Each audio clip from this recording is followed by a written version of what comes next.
Muy buenas noches, bienvenidos a Odisea. El tema que domina la política, que domina la vida pública en estos días, es el encuentro de los argentinos con números dolorosos respecto de la situación social. Hay un cambio social que se viene produciendo en la Argentina en cámara lenta desde hace décadas, un deterioro de la situación laboral, de la situación económica de muchísima gente. Este ya no es un país con pobres, como cualquier otro país, sino que en el centro de la vida pública se ha instalado como un fenómeno orgánico, sistemático, la pobreza. Es un país con pobreza, es un país pobre. Los últimos números que conocimos son los números del INDEC, los estamos viendo acá. El 53% de los argentinos se encuentra en situación de pobreza. Y este es un dato que siempre vuelve y es muy importante porque nos habla del futuro.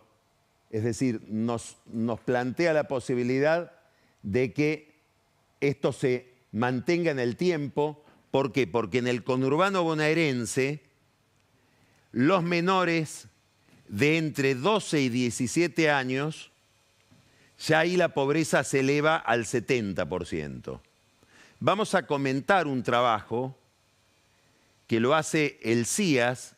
El CIAS es el Centro de Investigación y Acción Social que preside el jesuita Rodrigo Sarazaga. Es un instituto universitario que se dedica específicamente a trabajos de este tipo de trabajos que tratan de relevar cuál es la situación social de la Argentina, sobre todo en los barrios populares, en las zonas más desamparadas, y además es un centro de formación de líderes políticos entre los jóvenes que creo en estos días tiene abierta la inscripción justamente para los cursos. Y junto con el CIAS la Fundación Fundar, que realiza trabajos también de distinto tipo sobre cuestiones ligadas a la economía y la sociedad.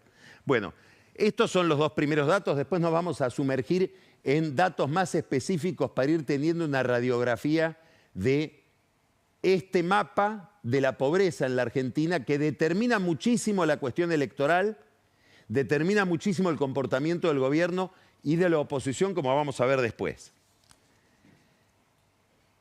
No son números lineales, son números que tienen relieve, es decir, que plantean determinados problemas políticos.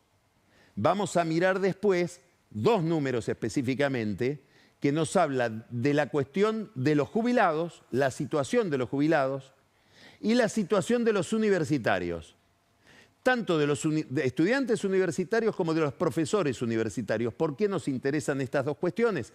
Porque son dos cuestiones que están en el centro del debate legislativo, la posibilidad de que el presidente vete, como vetó lo de los jubilados, una manifestación, una movilización alrededor de nuevo de la crisis económica que atraviesan las universidades para este miércoles. Hoy tenemos un invitado muy interesante, uno de los políticos mejor formados de la Argentina, que es Jesús Rodríguez, al que lo vamos a llevar. No hace falta aclarar que él es radical y por lo tanto alguien especialmente sensible a la vida universitaria. Le vamos a preguntar por este tema de las universidades, entre otras muchas cuestiones. Los números de pobreza hay que saber mirarlos además. ¿Por qué? Porque cuando vemos estos números, 53% de los argentinos se encuentran en situación de pobreza. ¿De qué pobreza estamos hablando? ¿Cómo se mide esa pobreza? Bueno, lo que mide el INDEC es los ingresos de las familias contra una canasta básica de bienes. Es decir, estamos hablando de una comparación entre ingresos y precios. Por lo tanto, ¿y en qué lapso? En el último semestre.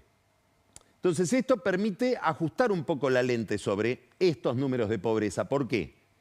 Porque estamos hablando de cuál es la relación de los ingresos de la familia con precios que se aceleraron muchísimo por la alta inflación.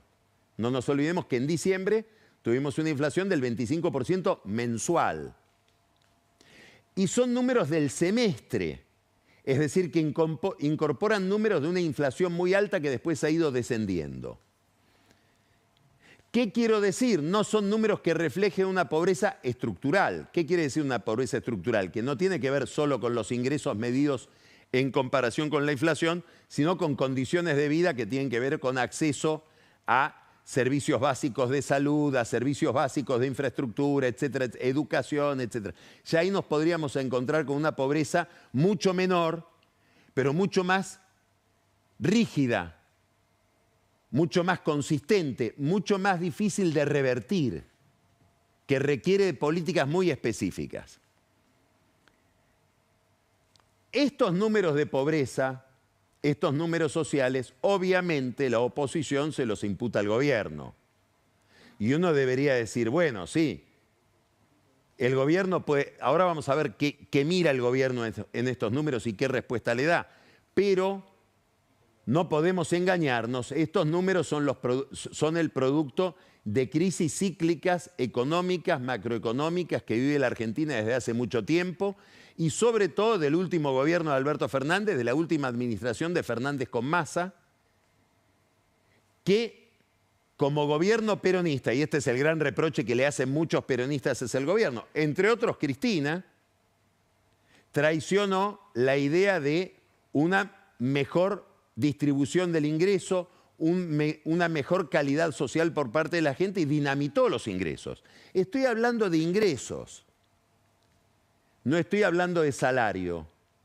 ¿Por qué? Y, entre otras cosas, porque mucha gente tiene ingresos pero no tiene salario, porque vive en la informalidad.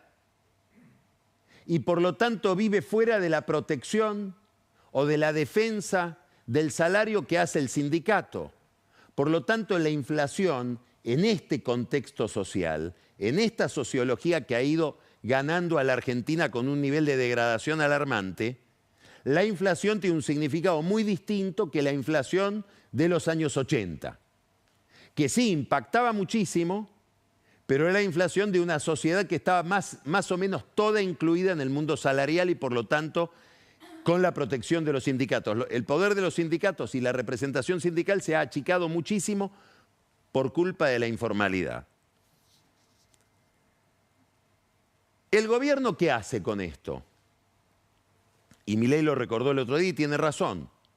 Ha habido, cuando uno mira los números fiscales, ha habido una contracción brutal del gasto público, después lo vamos a ver en algunos de los rubros, por ejemplo universidades, pero un incremento de las prestaciones sociales, de las transferencias de ingresos directas, las que no pasan por un plan social más o menos intermediado por piqueteros o movimientos sociales, sino las que van al bolsillo de aquel que necesita esa prestación. Asignación universal por hijo y la tarjeta alimentar.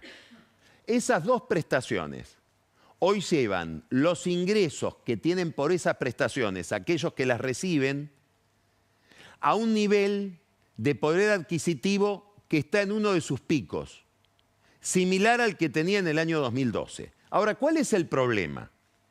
El gobierno reacciona con sensibilidad frente al problema de la caída de los ingresos de los sectores más desamparados, más vulnerables. Pero esos ingresos que están constituidos, como decía recién, por la asignación universal por hijo y por la tarjeta alimentar, son solamente un tercio de los ingresos de los pobres, para decirlo sencillamente. Los otros 2 tercios son changas y es cartoneo. Y eso se ha reducido enormemente. ¿Qué quiero decir entonces? Que con las prestaciones del Estado no se alcanza a cubrir la caída de ingresos que tuvieron los sectores más vulnerables, más castigados. ¿Por qué? Porque 2 tercios de los ingresos de esos sectores dependen del cartoneo, y el cartoneo está en crisis, entre otras cosas porque la gente consume menos, toda la sociedad consume menos, y por lo tanto se produce menos cartón y se descarta menos cartón, y el que vive del cartón tiene menos mercadería para vender en el mercado del cartón, y esta es una crisis que se está viviendo desde el año pasado, no es algo que nació con este gobierno.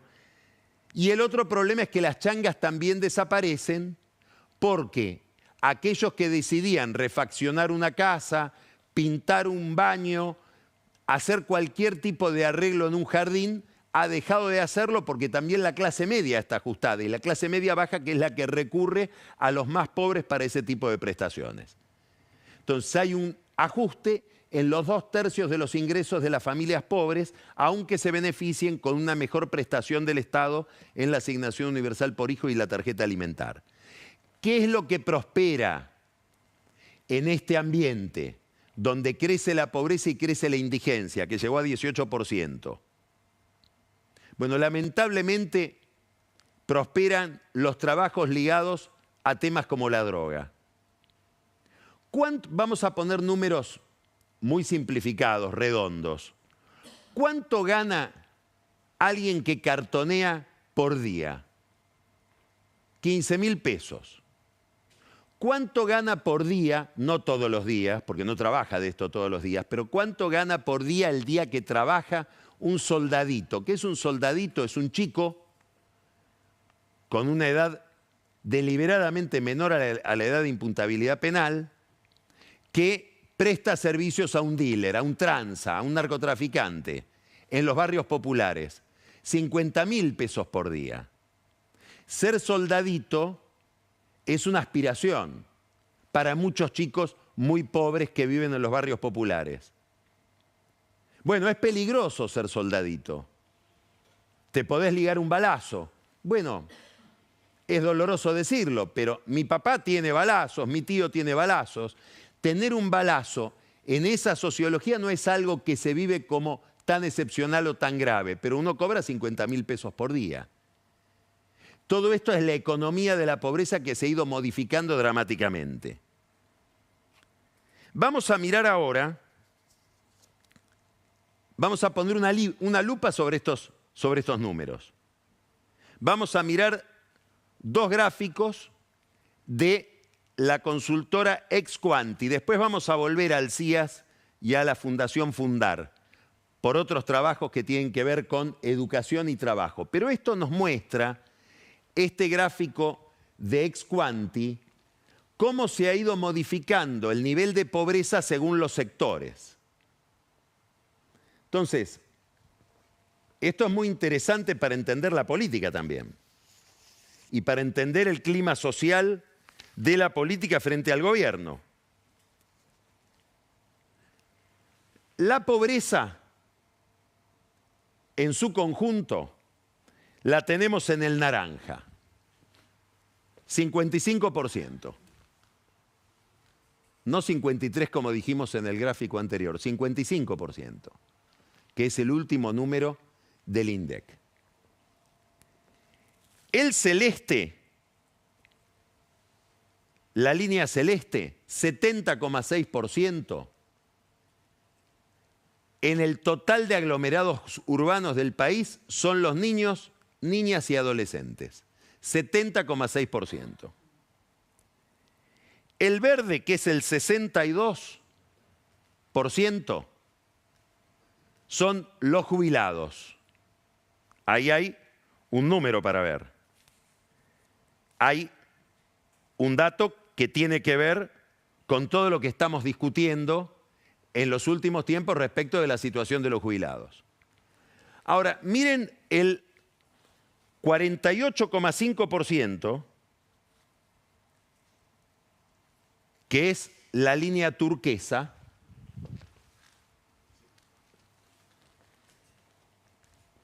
Ahí tenemos a los estudiantes universitarios. ¿Les suena? Entonces tenemos, perdón, acá cometí un error, 62% son los jóvenes pobres, 48,5%, no los adolescentes y niños, 48,5% son los universitarios. Eso es lo que creció la pobreza. Esta es la curva en la que creció la pobreza desde el segundo semestre del año pasado y el primer semestre de este año. Y el 35,7% es el aumento de la pobreza entre los jubilados pobres.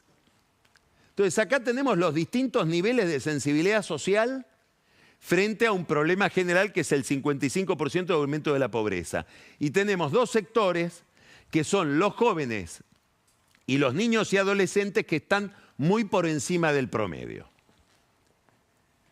Bueno, el tema jubilados está ahí en 35,7 y los estudiantes pobres, universitarios pobres, 48,5.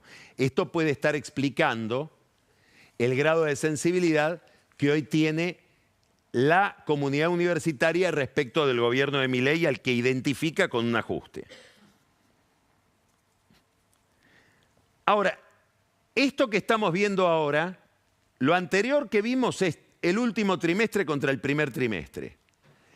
El último semestre contra el primer semestre de este año. Los primeros 6 meses contra los últimos 6 meses del año pasado. Esto es interanual. Es lo que aumentó la pobreza entre el primer trimestre de este año y el primer trimestre del año pasado, en un año. La población pobre aumentó 42,1%. Del primer trimestre del año pasado al primero de este año. Niñas, niños, adolescentes pobres, 26,8%. Ocupados pobres, 56,1%. Es gente que tiene trabajo. Esta es otra novedad. Hay gente que tiene trabajo formal, representado por el sindicato, dentro del convenio laboral, que es pobre. Así como hay informales ricos, gente que vive en negro. Y viven muy bien en negro. Jóvenes pobres, 33, y acá tenemos, este es el impacto. Entre el primer trimestre del año pasado y el primer trimestre de este año se duplicó la cantidad de jubilados pobres. No es una casualidad que cuando el gobierno se mete con el tema de los jubilados, empieza a caer más drásticamente en las encuestas la imagen del gobierno y la imagen de Milei. Algo parecido a lo que le pasó a Macri en el 2017. Ganó las elecciones triunfalmente, las de medio término, abrió la discusión de las jubilaciones y perdió en un mes 8 puntos de imagen.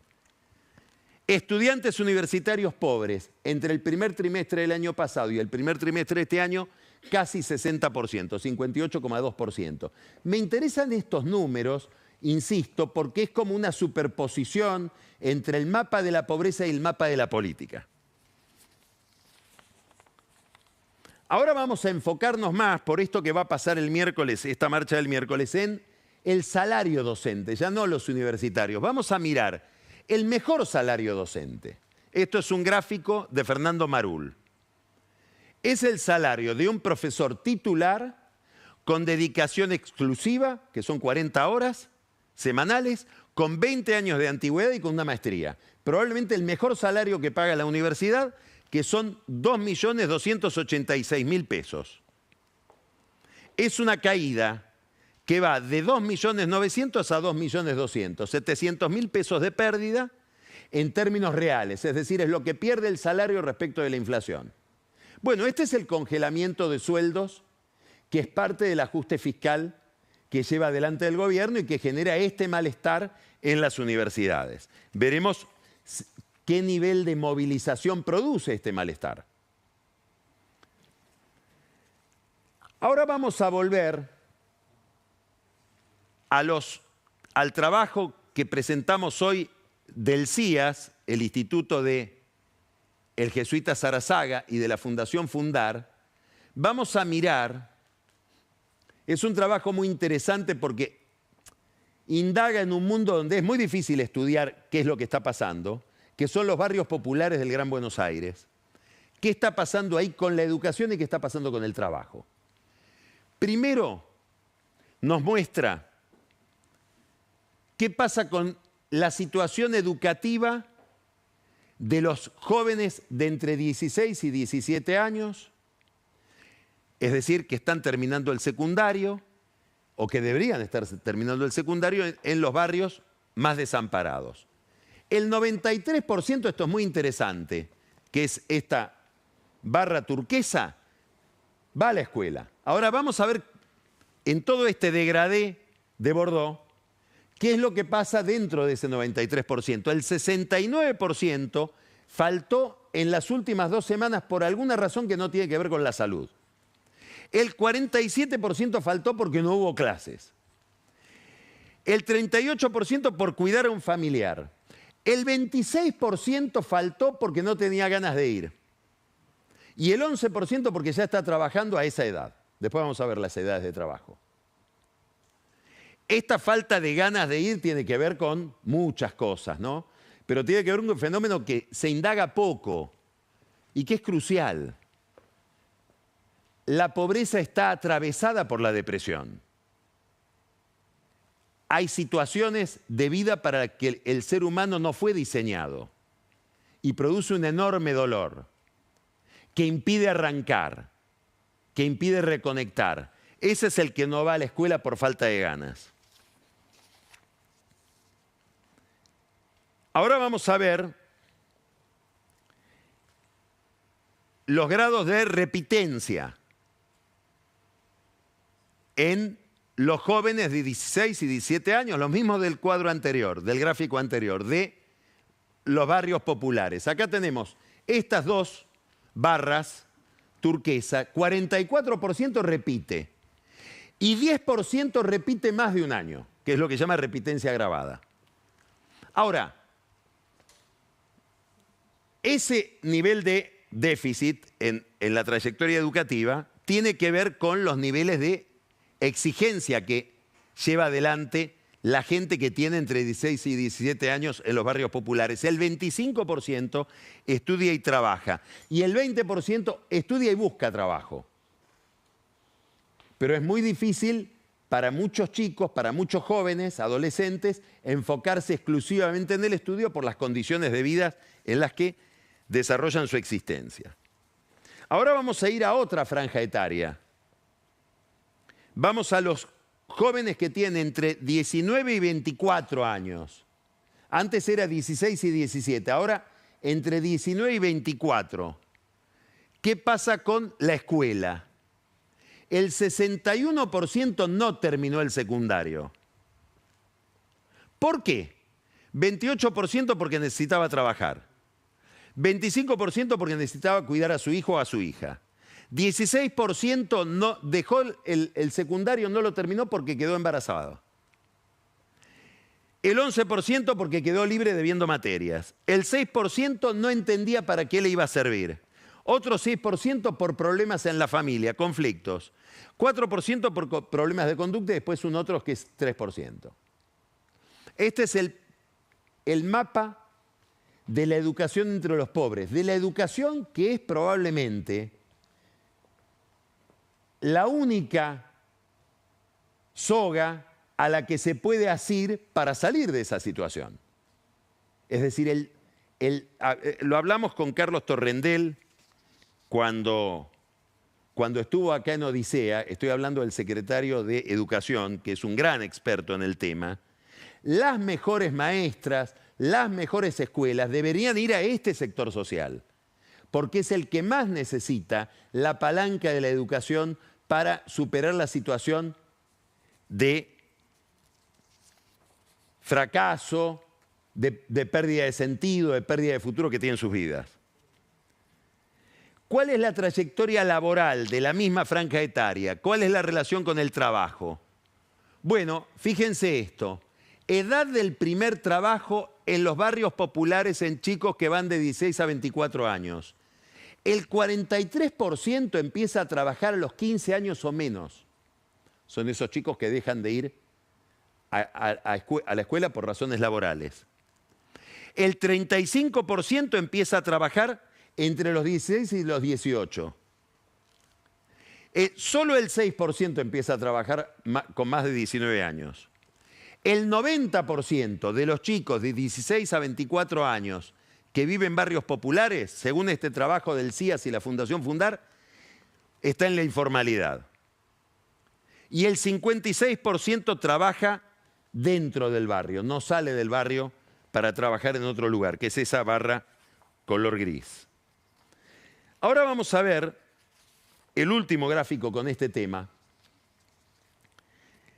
También enfoca al mismo grupo, que son los jóvenes de entre 16 y 24 años que viven en barrios populares. ¿En qué redujo el consumo del gasto en el último mes? 65% sí. ¿En qué? miren esto, 36% en alimentos. Bueno, el que redujo el gasto en alimentos es porque ya lo redujo en muchas otras cosas antes. 22% en ropa o calzado, 22% en recreación o salidas, 10% en transporte, 10% en servicios. Hay que mirar estos dos 10%. Cuando el gobierno hoy, más concretamente, cuando el mago del Kremlin, Santiago Caputo, se pregunta por qué el gobierno está cayendo en las encuestas, la primera respuesta que se da es el malestar de la gente de los grandes conurbanos, sobre todo el conurbano bonaerense, que está afectada por la suba de tarifas, pero sobre todo por la suba en el precio del transporte. Hay gente que para llegar al trabajo tiene que tomar más de un medio de transporte y gasta por día 3.000 pesos. Esa gente probablemente hoy está buscando otro trabajo, tal vez de peor calidad, para no tener que gastar tanto en la llegada al trabajo. Esto está afectando la sustentabilidad del gobierno en sectores que tal vez no lo votaron, que votaron a Massa en el balotaje o en las últimas elecciones, pero que adhería a Milei una vez que Milei llegó al poder, y ahí empieza ese 6-7% que se desprende del gobierno y dice: yo a estos no los acompaño más. Está situado en este problema. Es un problema con el que se encuentra el gobierno, muy similar al problema en el que se encontró Macri, que es un problema muy complicado para la política.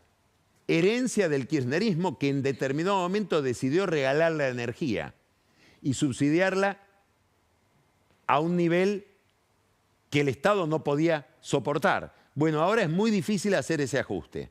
Macri lo hizo y se encontró con enormes dificultades judiciales, pero además políticas, y por el mismo camino va Milei.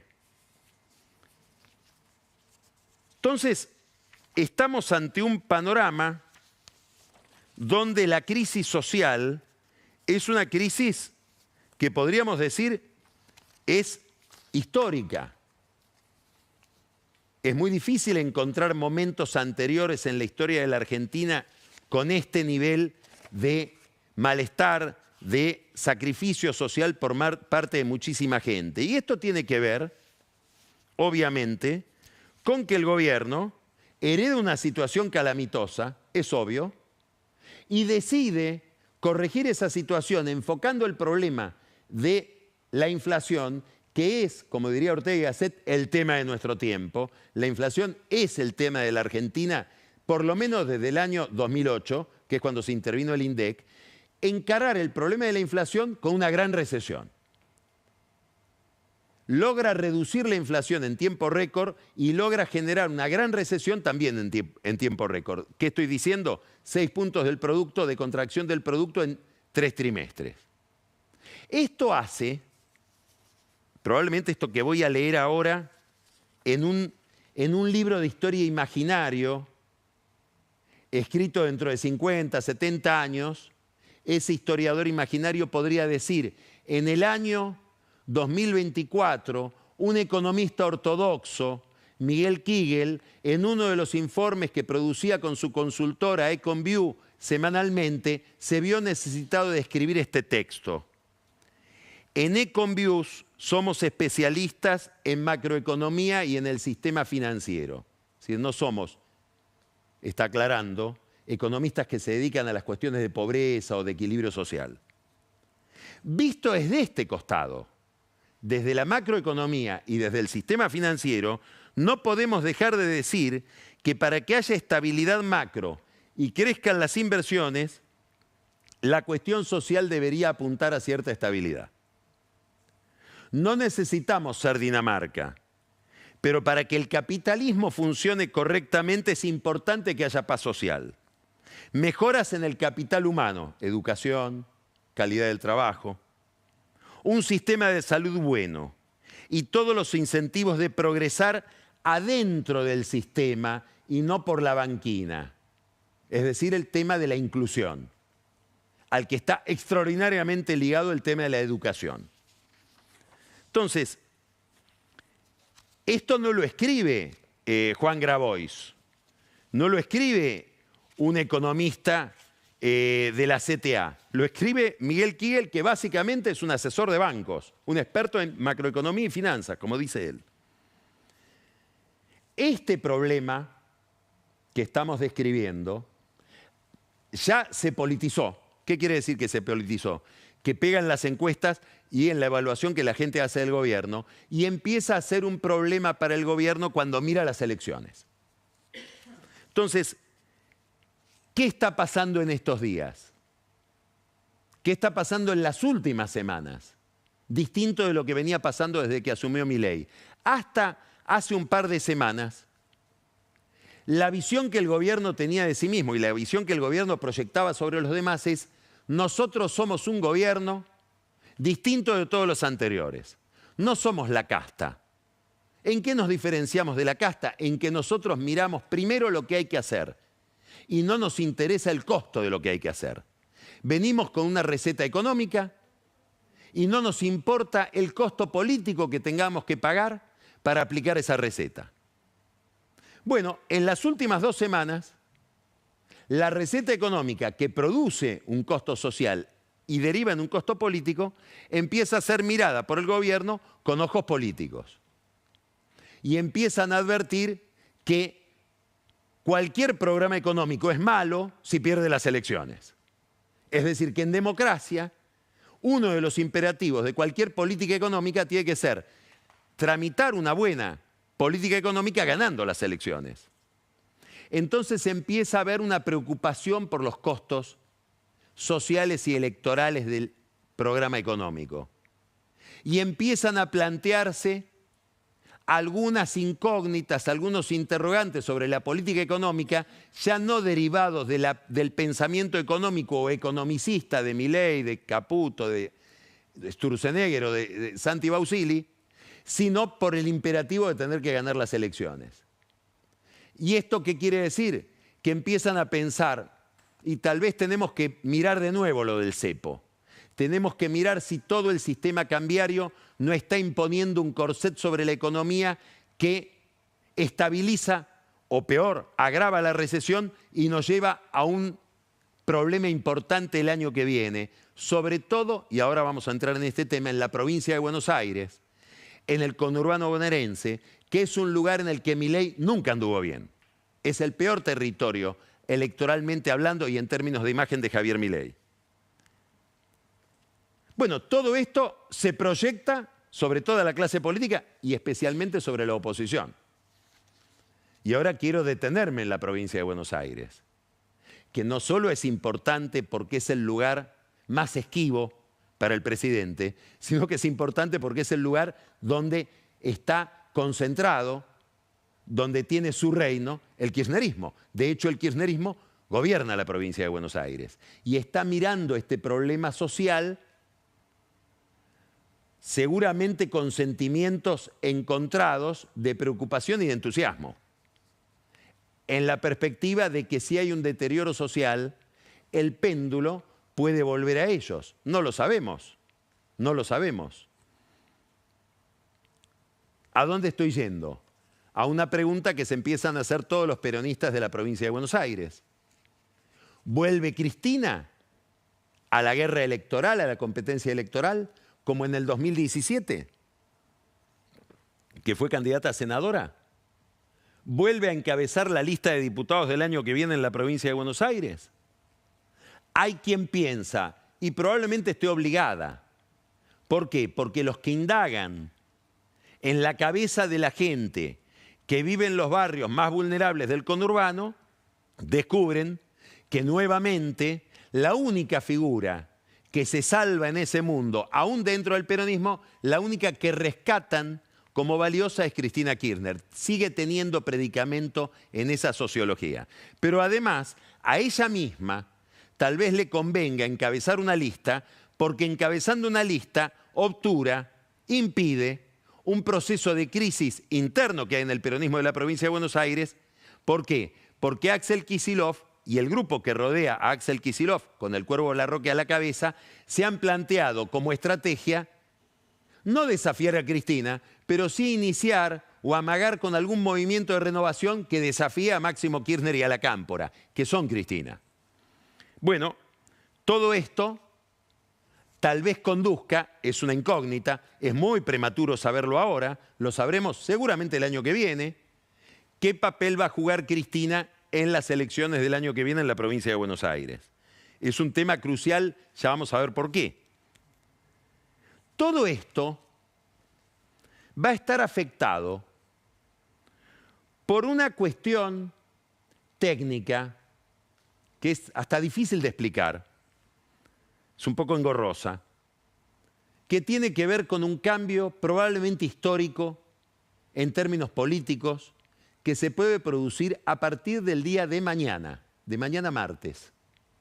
Mañana, martes, es probable, no es seguro, pero es muy posible que la Cámara de Diputados termine de aprobar un cambio en el régimen electoral estratégico para la Argentina y sobre todo para la provincia de Buenos Aires. ¿A qué me estoy refiriendo? A que se establezca la boleta única. El lunes pasado lo explicó Carlos Rucauf acá en el programa. ¿Qué es la boleta única? En vez de haber en el cuarto oscuro uno ir y encontrarse con la lista sábana de cada partido, se encontraría con una sola boleta donde están todos los partidos y todos los candidatos de ese partido y uno tiene que marcar.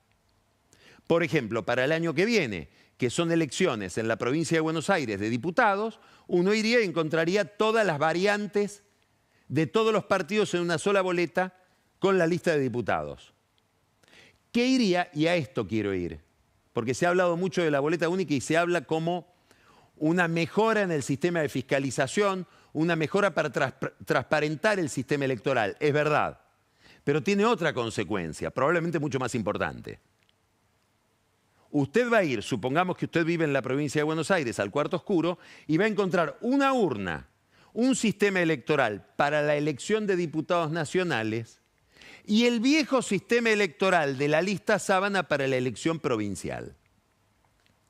Quiere decir que la estrella de la lista de diputados, pongamos el caso de Cristina, imaginemos hipotéticamente, algo que no sabemos si será así, que ella encabeza la lista de diputados del peronismo del año que viene. No va a estar enganchada a la lista, por ejemplo, de concejales de La Matanza o a la lista de diputados o de senadores de la tercera sección electoral. Se desengancha la elección provincial de la elección nacional. Imaginemos 2 años después, se desengancha la elección de gobernador de la elección de presidente. Es un cambio revolucionario que le empieza a dar un poder extraordinario a los intendentes. Porque ahora la lista provincial, la lista que determina cómo se arma, o la elección que determina cómo se arma la legislatura bonaerense, o cómo se arman los consejos deliberantes en cada partido, la va a traccionar el poder que tenga el intendente. Ya no la figura del Partido Nacional, que va a estar en otra boleta, que es la boleta única de diputados nacionales. Entonces hay un cambio importantísimo en la estructura de los partidos y en la competitividad electoral de los partidos. Quiere decir que la figura nacional empieza a pesar menos. Y esto afecta al peronismo, afecta a los partidos que tienen anclaje territorial. Probablemente beneficie ocasionalmente a Milei y la Libertad Avanza. Porque si llevan un candidato competitivo en la lista de diputados, ese candidato puede hacer una gran elección prescindiendo del poder territorial que tenga, que en el caso de la Libertad Avanza es nulo. Ahora, si yo soy Milei y me pongo a pensar cómo armar una estructura política en la provincia de Buenos Aires, con intendentes, concejales, este sistema me perjudica. Porque es muy difícil poner un intendente o desplazar a un intendente ya establecido en una ciudad si yo no vengo con una gran figura nacional. Si está desenganchado lo nacional de lo local, los intendentes van a ser eternamente del partido que hoy los identifica, por decir una exageración. Es otro juego político. Es un cambio que habrá que ir analizando con el tiempo porque es un cambio estructural en la política argentina y sobre todo en la política bonaerense. Si, supongamos, Máximo Kirchner, estoy imaginando algo que seguramente nunca pasaría, va a un determinado distrito donde hay un intendente, Echeverría, Fernando Grey, enfrentado a la Cámpora, él podría ir hoy a decir, mirá, yo voy a implantar acá un candidato a intendente que te va a desplazar a vos porque va a ir en la boleta de mi mamá y vos no vas a ir en la boleta de mi mamá. Esa posibilidad de extorsión se termina con este nuevo régimen electoral, porque ya quien sea el candidato nacional no influye en la situación local. Todo sistema electoral, ningún sistema electoral es inocente, todo sistema electoral tiene un sesgo. Bueno, este sistema electoral que se votaría mañana en la Cámara de Diputados tendría un sesgo pro intendentes, sobre todo en el conurbano bonaerense, salvo que en algún momento la provincia de Buenos Aires adhiera al sistema nacional. Esta es la razón por la cual tanto Cristina Kirchner como Sergio Massa, que padece el mismo problema, están a esta hora de la noche tratando de que mañana no se apruebe. Todo esto no se encuentra en el momento en que Milei intenta armar un partido, que es lo que vimos el otro día en Parque Lezama, con un discurso muy agresivo, porque Milei es un hombre agresivo y porque Santiago Caputo, que lo instruye, le dice, mirá, acá la movilización política se produce a través del odio, contra los medios de comunicación, los periodistas ensobrados, los econochantas que pronostican cuestiones, futuros económicos que son distintos de los que ve el gobierno, la casta en general. Intenta armar un partido, intentan financiar ese partido. Hará cosa de 2 meses empezaron reuniones convocadas por Santiago Caputo y por Karina Milei, reúnen a distintos sectores empresariales de la economía y les piden plata, a cambio de un recibo, porque es plata en blanco para financiar una fundación. En algunos casos reúnen 4 o 5 empresas, supongamos sector exportador, sector agroexportador, le piden, ustedes nos tienen que juntar 30, 40 mil dólares por mes. Y nosotros vamos a emitir factura. Bueno, habrá que discutir qué nivel de honestidad tiene esto, hasta dónde es corrupción o no, hasta dónde se insinúa que si no pones la plata no te va a ir tan bien. Es raro. ¿Es casta? Bueno, nadie tiene el castómetro como para definir qué cosas son de la casta y qué cosas son de la nueva política o de la renovación de la política. Lo cierto es que son contradicciones con el discurso original de Milei, que empieza a aparecer cada vez más como alguien con perfil propio y dotado de un gran pragmatismo. Y si no, miremos este pasaje de la entrevista de Milei con Susana Jiménez. Un pasaje en el que se refiere a China. Los chinos durante la campaña y hasta esta entrevista eran un gobierno, el gobierno de China, de socialistas que por definición, comunistas que por definición son criminales. Porque como dice Milei habitualmente, por el régimen comunista han perdido la vida millones de personas en la historia de los últimos 150 años. Ahora parece que no es tan así. Y no es tan así por esto que explica el propio Milei. Miren este pasaje. ¿Cómo se lleva con China? Eso es interesante. Nosotros con China, yo me sorprendí muy gratamente con China. ¿Sí? Nosotros, por ejemplo, tuvimos una reunión con el embajador. Al otro día nos destrabaron el swap. Además, suerte. Sí, además, China, la verdad es que es un socio comercial muy interesante porque ellos no exigen nada. No exigen nada. Lo único que piden es que no los molesten. Casi que los chinos empiezan a ser mejor que los americanos, que los Estados Unidos, que piden, entre otras cosas, que uno no esté con los chinos. Los chinos no piden nada. Y además no fue bien con los chinos. Nos renovaron el swap. Digamos, finalmente, como cualquier gobierno, empieza a pensar que las cosas son buenas y malas y a uno lo ayudan a gobernar y a ganar elecciones. Y lo ideológico empieza a ser más secundario. Empieza a ser más flexible, menos intransigente. Algo parecido a lo que pasa con la justicia. El pragmatismo de Milei que dice, lo tengo que tener al hijo porque necesito un amigo en la corte, que es el amigo que me trajo Lorenzetti.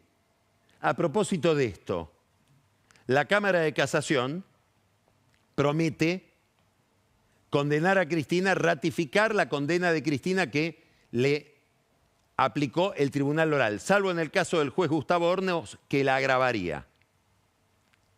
En el kirchnerismo hay quienes dicen, esto es un apriete.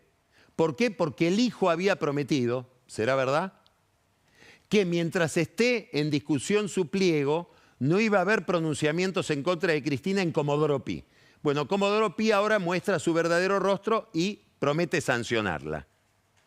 Se aleja más el hijo de los votos de Cristina. Y se va a alejar más todavía cuando Cristina vea la tapa de este libro. Este es un libro que está por publicar Ricardo Lorenzetti como director de un gran trabajo sobre derechos humanos y juicios de lesa humanidad. Se llama La visión de la magistratura, o por lo menos la visión de un sector de la magistratura, de los jueces. Autores, muchísimos jueces. En el capítulo 17, el autor es Ariel Lijo, justamente. Pero lo interesante es quién es el colaborador de Lorenzetti. Andrés Fabián Basso, uno de los jueces del Tribunal Oral que condenó a Cristina en la causa Vialidad. Si alguien le prometió a Cristina, a cambio de que ponga los votos en el Senado, de que la presencia del hijo en la Corte, apadrinado por Lorenzetti, significaba para ella, podemos decir, alguna impunidad, si lo queremos mirar desde el lado de ella, el fin del lawfare, este libro me parece que lo desmiente, porque lo tenemos a Lorenzetti asociado a uno de los que Cristina considera ha sido su verdugo. Del mismo modo que lo tuvimos a Lorenzetti, y ella parece que lo recuerda muy bien, asociado a Claudio Bonadío y el juez Moro, en su momento intentando hacer un Lavallato en la Argentina. Peripecias de una Argentina dirigida, liderada por un gobierno liberal en lo económico, pro mercado en lo económico, probablemente poco liberal, populista, autoritario en lo político. Habrá que ver las imágenes, las tuvimos hoy, las vamos a seguir teniendo mañana, del encuentro fraternal entre Javier Milei y Nayib Bukele, el presidente de El Salvador. Empezamos Odisea, vamos a tener un programa súper interesante, empezando por la entrevista. Vamos a dialogar con Jesús Rodríguez. Vamos a hablar también de estas clasificaciones ideológicas, cómo se pueden pensar. Pancho Olivera nos trae un tema muy ligado a la vida concreta de las empresas, sobre todo de las pymes. El calvario de las indemnizaciones. Negocio para abogados, negocio para algunos jueces, calvario para las pymes. Daniel Vilota nos trae un tema que tiene que ver con la interna de la provincia de Buenos Aires, la interna del peronismo, la interna del kirchnerismo, situada en el puerto de Dock Sud. Una interna ligada a ese puerto, a los recursos del puerto, a las posibilidades de cobrarle tasas a ese puerto que divide a la Cámpora de Kicillof. Ani Parraguirre, campañas electorales. ¿Sirve la vinculación con la farándula? No nos vamos a meter en el tema Yuyito González, Susana Jiménez, pero ¿suma eso? ¿Cuánto mueve el amperímetro la farándula en la visión de la política? Y Camila Perochena va a traer el espejo de la historia para contarnos una historia de la pobreza estructural en la Argentina, que es el tema del que hablamos hoy. Y en el whisky, Carola Gil llega con varias novedades. Una fiesta italiana, donde tenemos a los Macri con el glamour que siempre proyecta sobre cualquier escena donde él esté Daniel Angelici, y los secretos, la vida secreta, la vida íntima, lo que nadie sabe de la vida de Alberto Fernández en ese departamento del que ya no puede salir. Después, quédese a verlo a Luis Novarecio en más entrevistas, porque entrevista a alguien siempre muy original, muy inteligente, divertido, Jaime Durán Barba. Empezamos Odisea.